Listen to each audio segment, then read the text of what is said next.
All right, one of the number one mistakes that powerlifters make on competition day, which really hurts their total on the day, and it really does them a disservice because they've done all this hard training and it's time to put it together, and they could have very easily, gotten a total that was 20, 30 kilos higher, maybe more, and they always shoot themselves in the foot. Pick attempts that are actually there on the day. Do not pick attempts that you wish were there on the day. Just because you got a certain weight in training, that doesn't mean anything. Training is training, competition is competition. There are just too many different factors. So you must stay disciplined in that regards and detach yourself. And that's why you need a coach. That's why you need a coach to be able to be there and sort of hold you in line and say, no, this is the attempt that we should be picking instead of this. Because people get too often too emotionally involved in the things that they're doing. There are just too many outside factors that play when it comes to competition. How long a referee is going to hold you on the chest with the bench press, how quickly the warm-ups need to happen, how many people are in the warm-up room sharing the same equipment as you. And so to maximize your chances, you need to train like you're competing at all times as much as you can, meaning you got to keep your warm-up short. Don't have a squat warm-up set in training and then just go talk to people, and it takes ages before you come back for your next set, and so on and so forth. Make the training as much like competition as possible, especially as you're getting closer and closer to competition. It's very important. And you got to understand that competitions are won by building totals, not by hitting PBs. People think to themselves, my training PB is 250 on the squat and I really want a 255, or a 260. But that's not what wins you. Nobody cares about your PB and whether you beat your PB or not. At the end of the day, what is going to win for you is a bigger total. If you have a bigger total than the other person, you win.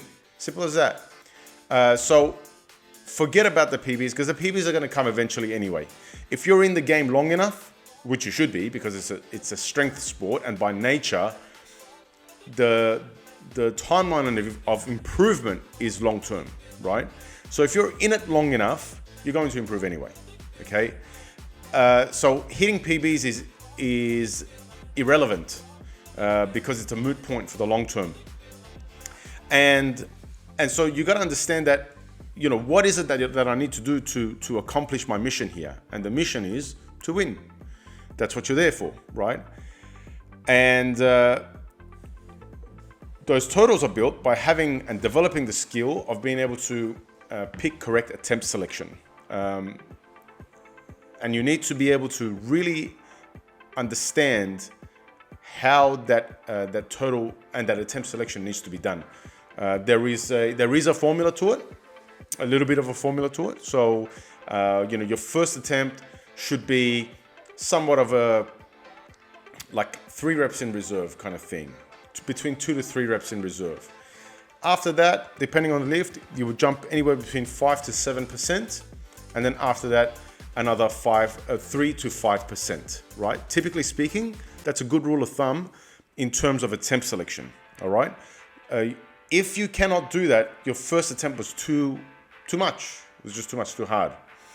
Also, as a rule of thumb, your opener in the competition should be something that you get in training during sort of your peak week at that 3 RIR, or for those of you using RPE, a 7 RPE, right? That's around about where your opener should be. Shouldn't be more than that.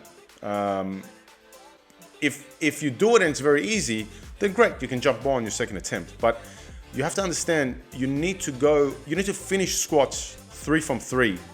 Ideally, going into bench press, and you need to finish bench press 3 from 3. Now you've built a subtotal. And then going into the deadlifts, now you can play a little bit. The thing is, at most local level competitions, by the time the bench is done and deadlifts start, most of the competitions already eliminated themselves because they've picked stupid attempt selections that has left them way behind. And so now they have to throw Hail Marys with their deadlifts to try and stay in the game. But if you do it in a smart way, by the time deadlifts come around, you now have options. If you need to jump a little bit more in the deadlift and go a little bit more risky, you can, but you probably don't need to.